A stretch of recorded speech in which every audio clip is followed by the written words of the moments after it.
Notion Calendar sort une nouvelle fonctionnalité qui peut concurrencer Calendly. C'est une amélioration de la fonctionnalité qui permettait de choisir des créneaux à la main sur son agenda et de les partager facilement à quelqu'un d'autre grâce à un lien pour qu'il prenne rendez-vous. Désormais, on peut choisir des plages horaires régulières sur lesquelles on est dispo, que ce soit tous les jours de la semaine de 14h à 16h ou tous les mardis pour la journée entière. Ça va générer un lien de prise de rendez-vous et ce lien, vous pouvez le partager à des prospects, des clients, des collègues, qui vous voulez. Vous allez voir, c'est très rapide et facile à mettre en place. Je montre comment faire et on passe sur Notion Calendar. Quand je suis ici, on peut voir que du coup j'ai mon calendrier avec quelques rendez-vous à l'intérieur et je vais activer la fonctionnalité partager des disponibilités qui se trouve ici. C'est là que je vais pouvoir choisir des créneaux. Alors avant, je pouvais en choisir à la main comme je vous disais, où là, tout simplement, la personne va pouvoir prendre rendez-vous demain de 14h à 17h. Mais si je veux que ce soit tous les jeudis de 14h à 17h par exemple, c'est dans le petit panneau de configuration qui est à droite que je vais aller regarder ça. Et tout particulièrement, c'est dans le créneau réservé. Il y a mon 14-17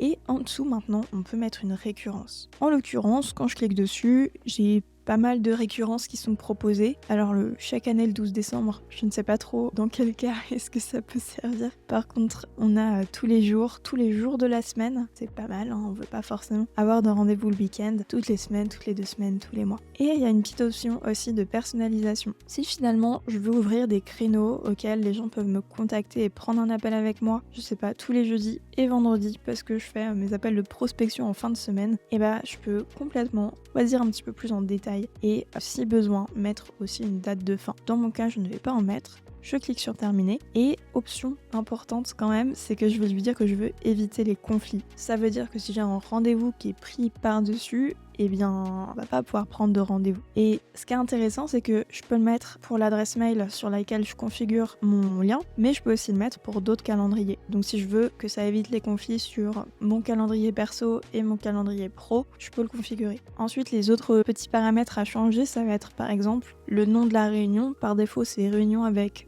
votre nom. Si je veux mettre découverte avec Lou, je peux le faire. Et si c'est plutôt un appel qui dure moins longtemps que 30 ou plus, eh bien je peux aussi choisir la durée et mettre par exemple 15 pour que ça me propose des créneaux de 15 minutes. Et maintenant, tous les jeudis et vendredis sur mon calendrier, on peut voir que j'ai plusieurs créneaux qui sont réservés et sur lesquels les gens peuvent prendre rendez-vous. Et maintenant que mes disponibilités sont ouvertes, eh bien j'ai ce lien que je peux partager à n'importe qui, que ce soit par mail, sur des sites, peu importe, je vais pouvoir du coup leur donner ça pour qu'ils prennent rendez-vous. Concrètement, ça ressemble à ça. Quand ils arrivent sur le lien, on va pouvoir voir les fameux créneaux qui se mettent ici et tout simplement la personne va pouvoir rentrer son mail et le créneau est réservé. Vous allez aussi pouvoir l'intégrer dans des pages Notion. Par exemple, mon CV, pour que la personne qui le consulte puisse prendre un entretien avec moi directement. Cet exemple marche aussi super bien avec une page de vente. Tout simplement, je vais aller en bas de mon CV, de ma page, peu importe là où je veux mettre mon lien, et je vais le coller. En le collant, on me propose plusieurs options. Moi, ce qui m'intéresse, c'est l'intégration. Ça va me permettre de faire une petite fenêtre à redimensionner dans un premier temps, que ce soit un peu plus lisible. Hop,